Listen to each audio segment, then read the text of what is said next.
할렐루야. 여러분들 주님의 이름으로 축복합니다. 한가위 명절에 하나님의 크신 사랑이 여러분들과 여러분들 가정에 풍성하기를 주님의 이름으로 축복합니다. 우리 옆에 분들을 한번 축복하십시다. 한가위를 맞이해서 여러분의 당신의 가정을 축복합니다. 늘 건강하시길 바랍니다. 축복합니다. 그렇습니다. 여러분, 오늘 우리가 계속해서 사무엘상 강해를 이어갑니다. 특별히 우리 한가위를 맞이해서 또 가족들을 만나고 또 많은 친지들 그리고 또 많은 또 이웃들과 함께 또 좋은 시간, 더욱더 가까운 시간을 맞이할 텐데, 전 특별히 제목을 인간미가 있는 사람, 요즘같이 현대시대를 살아가면서 4차 산업혁명이 일어나고 또 기계화가 되고 또 빅데이터에 의하여서 많은 일자리가 잃어가고 또 많은 사람들이 또 실직을 하면서 또 개인주의화 되면서 인간성을 상실하는 이때에 앞으로 시대가 흘러갈수록 정말로 더 따뜻한 인성을 갖고 따뜻한 마음씨를 가진 사람들이 더 존귀히 여김을 받고 또 그들이 더 필요한 시대가 올 것이다.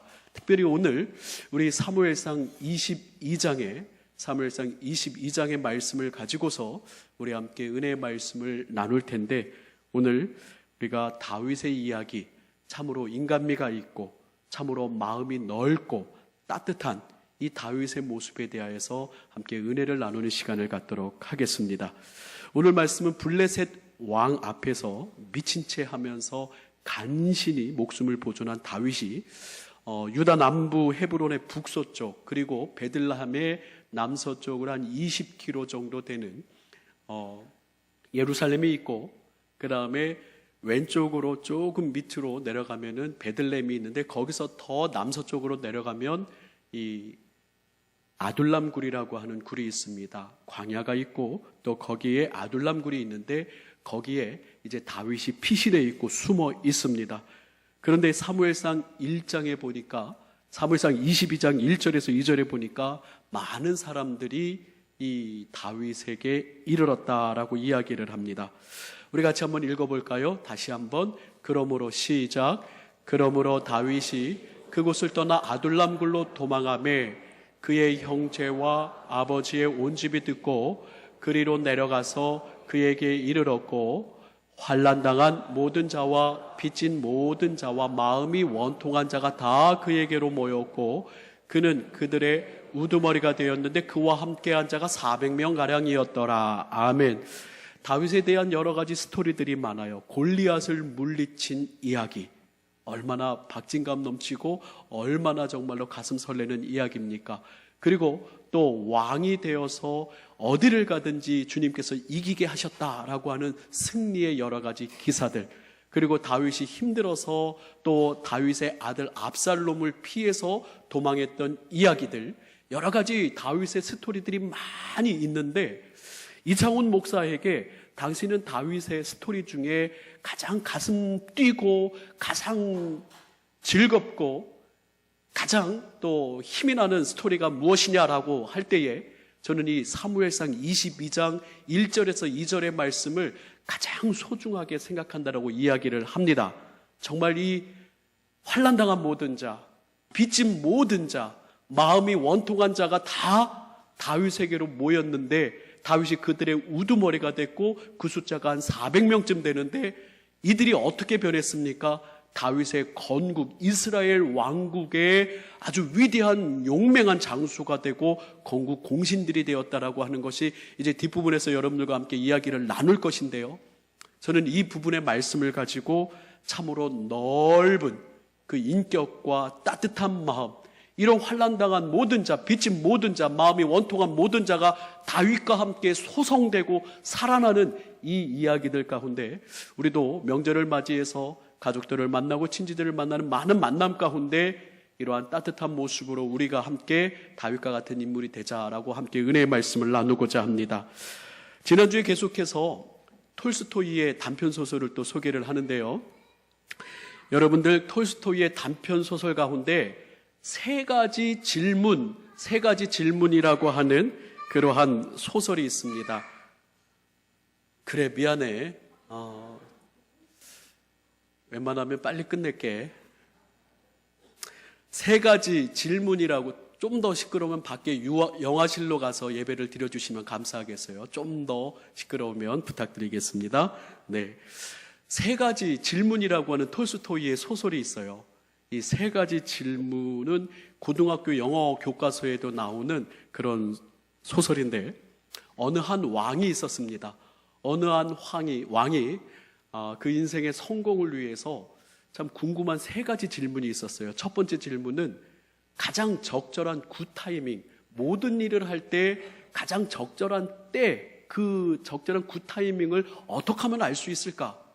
두 번째는 내가 모든 사람에게 다 집중할 수 없듯이 내가 집중해야 할 중요한 사람들은 또 누굴까? 가장 적절한 때, 그리고 내가 집중해야 할 중요한 사람, 그리고 세 번째는 내가 왕으로서 해야 할 가장 중요한 일은 무엇일까? 중요한 일, 가장 적절한 때, 또 중요한 사람, 중요한 일이 무엇일까에 대해서 이 왕이 질문을 갖고 있었어요. 그래서 사람들에게 방을 내렸습니다. 누구든지 나에게 가장 적절한 답을 주는 사람에게 내가 큰 상을 내리겠다. 많은 학자들이 오고 현자들이 와서 왕에게 답을 합니다. 첫 번째 질문, 가장 적절한 때, 무엇을 하든지 가장 적절한 때를 아는 방법이 뭘까? 어떤 사람은 왕이시여 스케줄을 아주 디테일하게, 아주 세밀하게 짜셔야 됩니다. 늘 준비되는 그 스케줄이 있을 때 준비되어서 그 왕은 그때만이 또 적절한 때를 알 수가 있는 것입니다. 그리고 어떤 사람은 다 소용없습니다. 항상 우리의 인생에 있어서 사건 사고가 많이 일어나기 때문에 그냥 당하는 대로 그렇게 담대하게 사시면 됩니다. 또 두 번째로 어떤 사람이 중요합니까? 학자가 중요합니다. 의사가 중요합니다. 성직자가 중요합니다. 또 어떤 사람은 당신과 함께 이 의회를 구성하고 있는 의회의 구성원들이 중요합니다. 그리고 세 번째 질문에 무슨 일이 중요할까? 학문을 장려하는 게 중요합니다. 과학을 더욱더 세워야 됩니다. 여러 가지 의견들이 나오는데 이 왕이 참 시원하지가 않았어요. 답답합니다. 이 세 가지 질문에 나에게 시원한 답을 해줄 사람이 누굴까? 근데 소문을 듣기로 어떤 저 숲속에 사는 은둔자가 있는데 그 은둔자가 아주 지혜로운 현자라고 이야기를 합니다. 그래서 이 왕이 그 사람을 찾아갑니다. 그 사람을 찾아갔어요. 그리고 그 사람은 평민 아니면 안 만난다, 다른 사람을 안 만난다고 해서 평민복을 입고 자기를 또 지키는 호위대는 뒤에다 남겨두고 말에서 내려서 은둔자를 찾아갑니다. 근데 은둔자가 땅을 파고 있었어요. 밭을 갈고 있었어요. 막 밭을 갈고 있는데 이 왕이 다가가서 실례합니다 하면서 당신에게 궁금한 게 있어서 왔습니다. 근데 그냥 은둔자는 말도 안 하고 계속 대꾸도 안 하고 계속 땅을 파는 거예요. 그리고 이제 또 계속 얘기합니다. 가장 중요한 때가 언제인지, 적절한 때가, 굿타이밍, 그리고 중요한 사람, 또 중요한 일을 계속 질문을 해도 이 은둔자는 그냥 계속 그냥 밭만 갈고 있습니다. 왕이 보다 보니까 너무 힘들 것 같아요. 그거 좀 내가 도와주겠소 하면서 또 왕이 그 은둔자를 도와준다고 하니까 그 은둔자가 또 그 삽을 또 내어줍니다. 또 그냥 왕이 또 계속 이제 또 도와주고 있으면서 왕에게 또 그 은둔자에게 왕이 물어봅니다. 세 가지 질문을. 계속 해가 질 때까지 그렇게 계속 땅만 파고 있는데 저기서 숲속에서 어느 한 사람이 막 피를 흘리면서 막 그들에게로 오는 거예요. 그래서 이 은둔자와 이 왕이 이 사람을 잘 치료를 해줍니다. 그 둘이 안 하다가 침상에다 누이고 그 사람을 보살펴 줍니다. 그러다가 너무 피곤해서 땅도 파고 그 사람도 구해주고 너무 피곤해서 그냥 거기서 같이 잠이 들어버렸어요. 다음날 아침에 눈을 딱 떴는데 깜짝 놀라는 것은 그 사람이 무릎을 꿇고 어제 피를 흘리면서 상처를 입었던 그 사람이 왕 앞에서 무릎을 꿇고 앉아 있는 거예요. 왕이시여, 나를 용서하여 주소서. 난 당신이 누군지도 모르는데 당신이 나한테 무슨 용서를 구합니까? 나는 당신을 죽이러 온 자객입니다. 나의 형이 당신 때문에 전쟁에서 죽었고 나의 모든 재산이 당신 때문에 잃어버렸기 때문에 이 복수를 하기 위해서 당신이 은둔자를 찾아간다라고 하는 그런 첩보를 얻고 당신을 또 운둔자를 만난 뒤에 돌아갈 때 죽이려고 숨어 있었습니다. 그런데 당신의 호위대가 나를 발견하고 나를 찌르고 죽기까지 이렇게 해. 당신이 나를 살려주지 않았으면 나는 벌써 죽었을 것입니다. 아, 그러냐고. 그러면서 자초지종을 이야기하면서 그래, 용서하고 당신이 잃어버린 재산도 주고, 그래서 다 화해와 용서가 일어나서 그 사람은 잘 갔습니다. 그리고 이제 왕은 그 운둔자에게 물어보죠. 아니, 계속 내가 지금 한 가지 궁금한 게 있는데 나는 이 질문에 답을 얻어야 되는데 이 답을 얻지 못하면 못 갑니다. 그때 운둔자가 이야기하는 거예요. 당신은 벌써 답을 얻었습니다. 아, 무슨 답을 얻었습니까? 당신에게 가장 중요한 때는 나를 만난 그때입니다. 아, 그래요? 왜 그렇습니까? 나를 만난 그때에 당신이 밭을 갈고 당신 함께 있었기 때문에 당신은 살아날 수가 있는 것이었죠. 그리고 가장 중요한 사람은 바로 또 나입니다. 아, 내가 당신하고 있었기 때문에 그 사람에게 같이 협력해서 선을 하고 또 그 사람을 만날 수가 있었기 때문에 또 내가 가장 소중한 사람이고, 또 당신이 가장 잘한 일은, 가장 중요한 일은 나를 도와서 땅을 판 것입니다. 도대체 이게 무슨 뜻일까? 지금 당신이 나를 땅을 파고 도와줬기 때문에 그 사람을 만나고 그 사람을 치유할 수 있었고 그 사람과 화해할 수 있었고 용서하면서 당신의 삶에 또 생명을 살리는 일이 있었고 참으로 당신은 그 사람과 화해할 수 있었습니다. 그래서 가장 중요한 때는 바로 지금, 가장 중요한 사람은 바로 지금 당신 앞에 있는 그 사람, 가장 중요한 일은 바로 지금 당신 앞에 있는 그 사람에게 사랑을 베풀고 선을 베푸는 것이 가장 중요한 일입니다. 앞으로 먼 미래에 누구를 만나는 게 중요한 게 아니라 어떤 적절한 타이밍, 그 때를 기다리는 게 아니라 지금 당신이 만난 지금 이때 바로 당신 앞에 있는 그 사람에게 당신의 최선을 다하십시오. 그러면 당신의 삶은 성공할 겁니다 라고 그렇게 운둔자가 이야기를 했습니다. 참 저는 그 얘기를 보면서 그렇다, 나의 인생에 있어서 가장 최고의 굿타이밍, 어떤 사람은 터닝 포인트라고도 이야기하고 어떤 인생의 기회라고도 이야기하는 그 기회를 찾아나는 그 시간을 찾는데, 나의 인생에 있어서 가장 중요한 시간은 바로 지금이고, 나의 인생에 있어서 가장 소중한 사람은 바로 내 앞에 있는 이 사람이고, 옆에 있는 분들 보세요. 소중하죠? 우리 성도님들, 가정의 내 식구들, 그리고 모든 직장의 동료들, 그 사람이 가장 소중한 사람이고 그 다음에 가장 소중한 일은 그들에게 나의 사랑을 베푸는 일이라고, 이렇게 톨스토이는 세 가지 질문의 이야기를 우리에게 이야기를 합니다. 또 이야기를 하나 더 하자면요, 지난 목요일 날 우리 교단에 어느 원로 목사님이 되실 분이죠. 이제 한 3년 정도 지나면은 이제 은퇴하실 어느 목사님이 제 목양실에 오셔서 커피 한 잔을 했습니다. 뭐 이런저런 이야기를 하면서 들를 일이 있어서 잠깐 들러서 저와 함께 커피 한 잔을 하시는데, 이 목사님이 저한테 갑자기, 이 목사, 네, 나의 아저씨라는 드라마 본 적 있어? 그래서, 나의 아저씨요? 원빈의 아저씨라는 영화는 아는데요. 이제 나의 아저씨, 그 TVN에서 했던 본 것 같습니다. 예, 그 나의 아저씨.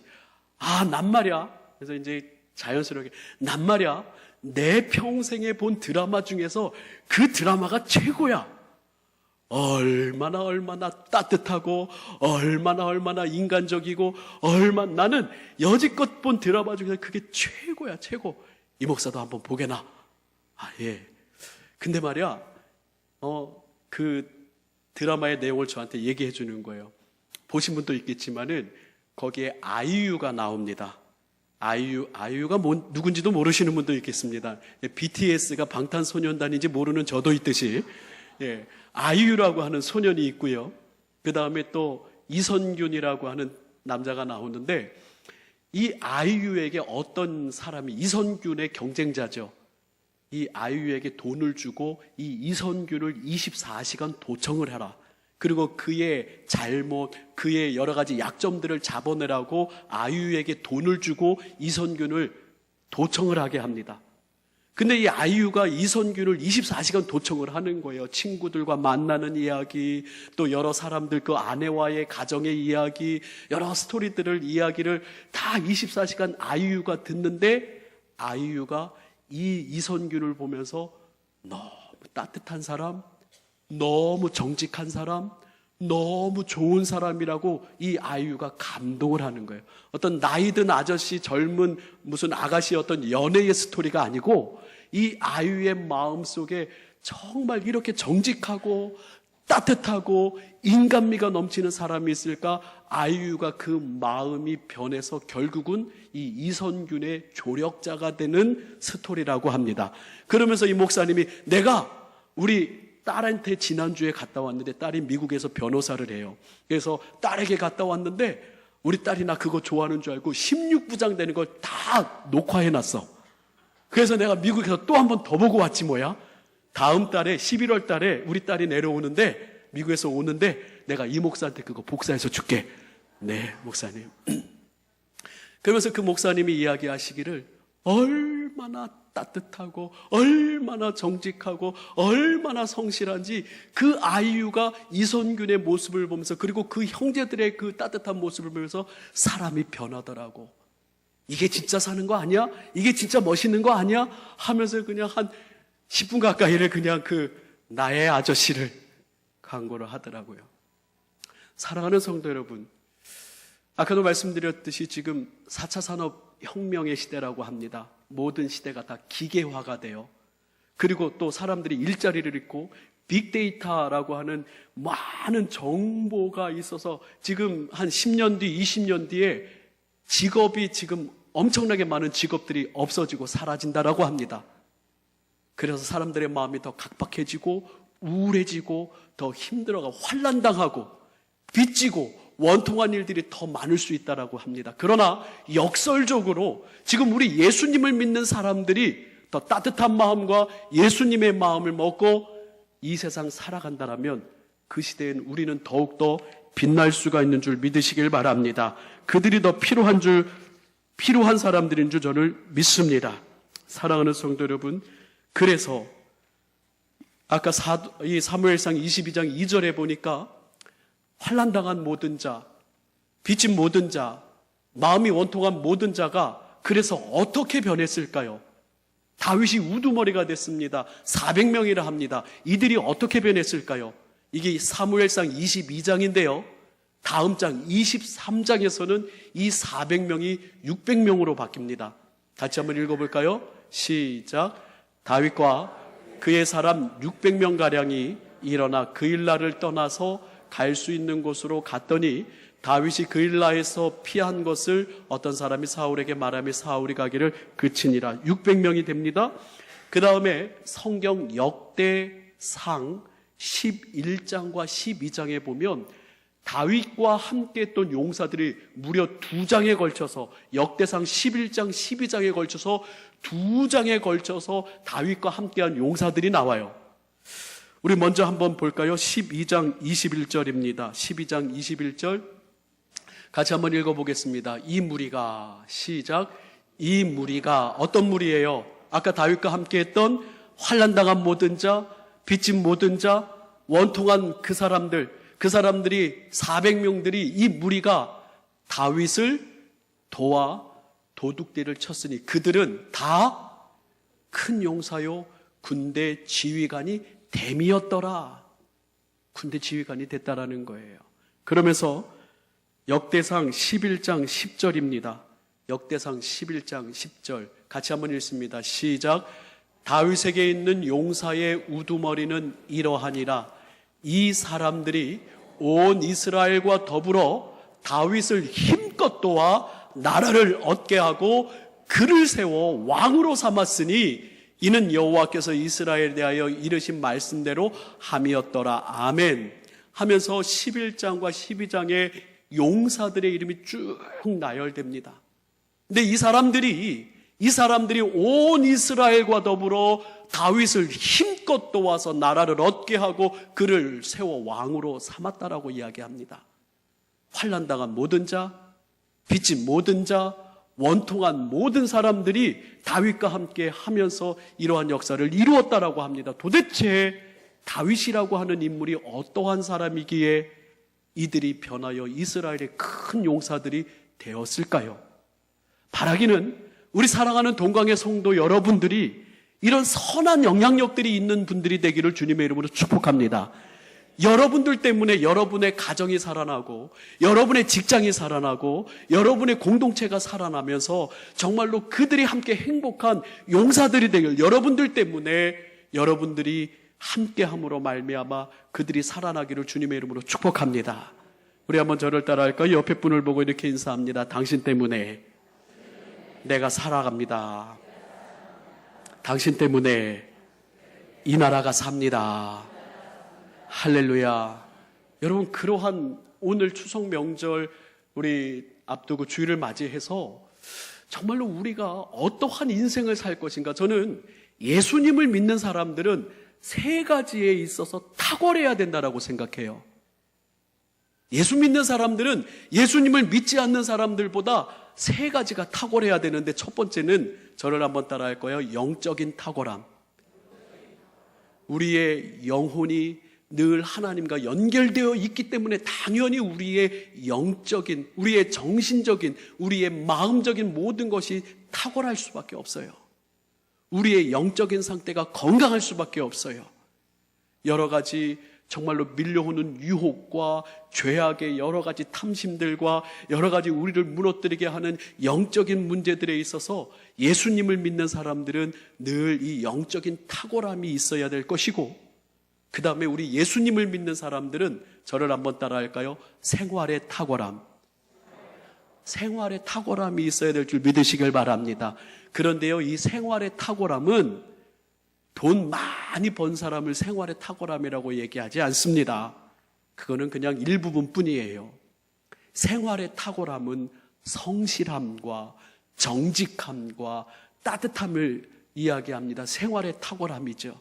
그래서 구멍가게를 하든지 군우발을 끌든지 아니면은 직장에서 말단 직원에 있든지 아니면 높은 고위직에 있든지 내가 어느 자리에 있든지 간에 내 생활의 성실함과 정직함과 이 탁월함으로 아, 저 사람은 예수님을 믿는 사람이구나 라고 하는 탁월함이 빛나야 됩니다. 그게 돈이 많고 적음의 문제가 아니죠. 그 사람이 어떤 큰 성공을 이루느냐 못 이루느냐 문제가 아니죠. 우리의 생활에 정말 아름다운 탁월함이 있기를 주님의 이름으로 축복합니다. 다윗이 그랬지요. 그리고 제가 오늘 이 명절을 맞이해서 여러분에게 강조하고 싶은 것은 저를 한번 따라합니다. 예수님 믿는 사람은 성품의 탁월함이 있어야 합니다. 성품이 빛나야 합니다. 예. 다윗이 엄청난 리더십이 있었던 것 같아요. 계속 우리가 확인하듯이 사무엘상 22장 2절에서 환난당한 모든 자, 빚진 모든 자, 원통한 자가 다윗과 함께 모였는데 그들이 400명가량이 됐고 또 그들의 다윗의 우두머리가 됐는데 그들은 다 용사가 되고 그들이 다윗을 힘껏 도와서 나라를 세웠다라고 이야기를 합니다. 근데 얼마나 탁월한 카리스마와 리더십이 있었을까요, 다윗에게? 근데 저는 뭐니 해도 다윗의 넓은 마음을 오늘 이야기하고 싶은 거예요. 다윗의 따뜻한 마음을 이야기하고 싶은 거예요. 이 넓고 따뜻하고 큰 마음이 다윗에게 있었기 때문에 이렇게 저렇게 모가 나고 사람을 찌르고 정말로 서로가 힘든 사람들 아닙니까? 다윗에게는 지금 건강한 용사들, 제대로 된 용사들이 와도 지금 사울을 이길까 말까 해요. 좀 정신이 제대로 돼서 좀 물질적으로 풍요로운 사람들이 다윗을 와서 도와줘도 다윗이 될까 말까 해요. 지략이 많은 참모들이 많아서 그 다윗을 도와줘 지금 사울을 이길까 말까인데 지금 다윗에게 모인 이 사람들은 환난당하고 빚지고 원통한 자들이 모였다라고 하는데요. 얼마나 기가 막힌 일입니까? 그런데 다윗은 그들을 품고 그들을 변화시키고 그들에게 선한 영향력을 주면서 그들과 함께 나라를 세웠다라고 이야기를 합니다. 사랑하는 성도 여러분, 그래서 저는 오늘 여러분들에게 더 강조하고 싶은 것은 여러분들 안에 예수님 믿고 성품의 탁월함이 있으시기를 주님의 이름으로 축원합니다. 이 한가위에 여러분들 가족들이 여러분들을 만나고 참 행복했으면 좋겠어요. 따뜻했으면 좋겠어요. 흘기는 눈, 찌르는 말, 차가운 우리의 모습들, 그런 것들은 다 휴지통에다 집어넣고 가족들을 만나십시오.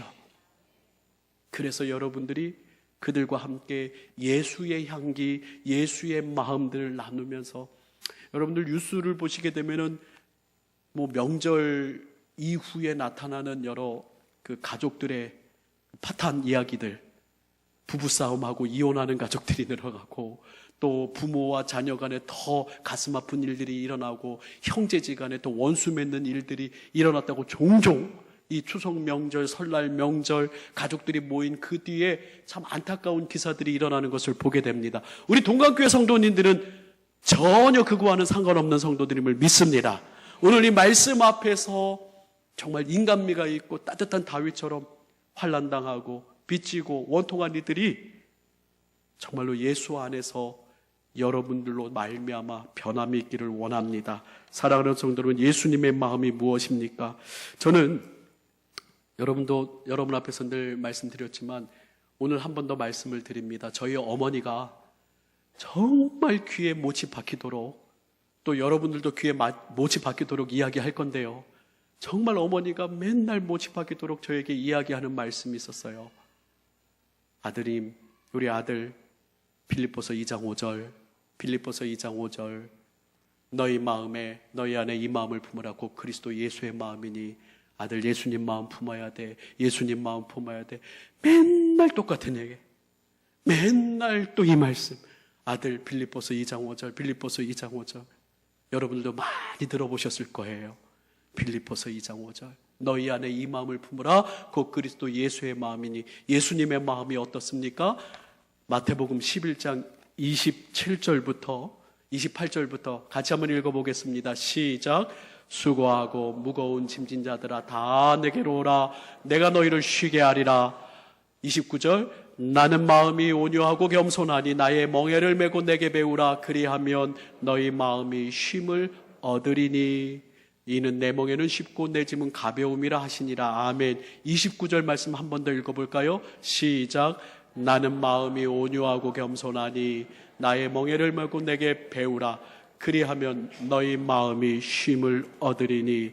또한 이사야서 58장 10절에서 11절 말씀으로 다시 한번 여러분들을 축복합니다. 같이 한번 읽습니다. 시작. 줄인 자에게 내 심정이 동하며 괴로워하는 자의 심정을 만족하게 하면 내 빛이 흑암 중에서 떠올라 내 어둠이 낮과 같이 될 것이며 여호와가 너를 항상 인도하여 메마른 곳에서도 내 영혼을 만족하게 하며 내 뼈를 견고하게 하리니 너는 물된 동산 같겠고 물이 끊어지지 아니하는 샘 같을 것이라. 아멘. 말씀을 정리합니다. 가장 신본주의적인 것이 뭘까요? 가장 신본주의적인 것은 인간을 사랑하는 가장 인본주의적인 것이고, 가장 인본주의적인 것은 당연히 신본주의적인 것이 연결될 수밖에 없는 거예요. 인간을 사랑하지 않으면서 하나님을 사랑한다고요? 하나님을 사랑한다고 하면서 인간을 사랑하지 않는다고요? 그것은 뗄래야 뗄 수 없는 우리의 그러한 역설일 것입니다. 사랑하는 성도 여러분, 오늘 저는 이 추석 명절을 맞이해서 또 때마침 우리 순서대로 사무엘상 강해를 쭉 해나가는 가운데 지난주에 21장을 하고 오늘 또 때마침 사무엘상 21장 1절에서 2절의 말씀을 가지고 여러분과 함께 말씀을 나눕니다. 바로 이때 더욱더 예수님의 마음을 품고 다윗의 넓은 마음을 품고 예수의 사람으로서 살아가기를 다짐하는 예수님의 마음, 아버지의 마음을 품는 저와 여러분 되기를 주님의 이름으로 축원합니다. 여러분이 함께 하나님 아버지의 마음, 우리 함께 복음성과 찬양하기를 원합니다. 함께 찬양합니다.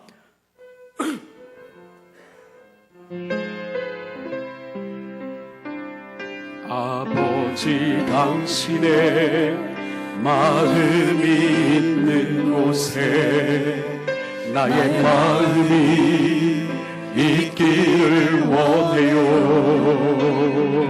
아버지 당신의 눈물이 고인 곳에 나의 눈물이 고이길 원해요. 아버지 당신이 바라보는 영혼에게 나의 두 눈이 향하길 원해요. 아버지 당신이 울고 있는 어느 땅에 나의 눈이 향하길 원해요. 나의 마음이 아버지의 마음만아 내 모든 뜻 아버지의 뜻이 될 수 있기를 나의 원망이 아버지의 마음만아 내 모든 삶 당신의 삶 우리 다 함께 자리에서 일어나 찬양합니다. 아버지 당신의 마음이 있는 곳에 나의 마음이 있기를 원해요. 아버지 당신의 눈물이 모인 곳에 나의 눈물이 고이길 원해요. 아버지 당신이 바라보는 영혼에게 나의 두 눈이 향하길 원해요. 아버지 당신이 울고 있는 어느 땅에 나의 두 눈이 향하길 원해요. 두 손들과 함께 찬양합니다. 나의 마음이 아버지의 마음아 내 모든 뜻 아버지의 뜻이 될 수 있기를 나의 원망이 아버지의 마음아 내 모든 삶 당신의 삶 되길 나의 마음이 아버지의 나의 마음이 아버지의 마음아 내 모든 뜻 아버지의 뜻이 될 수 있기를 나의 원망이 아버지의 마음아 내 모든 뜻 당신의 삶 다시 한번 합니다. 나의 마음이 아버지의 마음아 내 모든 뜻 아버지의 뜻이 될 수 있기를 나의 원망이 아버지의 마음아 내 모든 삶 당신의 삶 되기를. 아멘. 여러분들 아픈 곳에 여러분들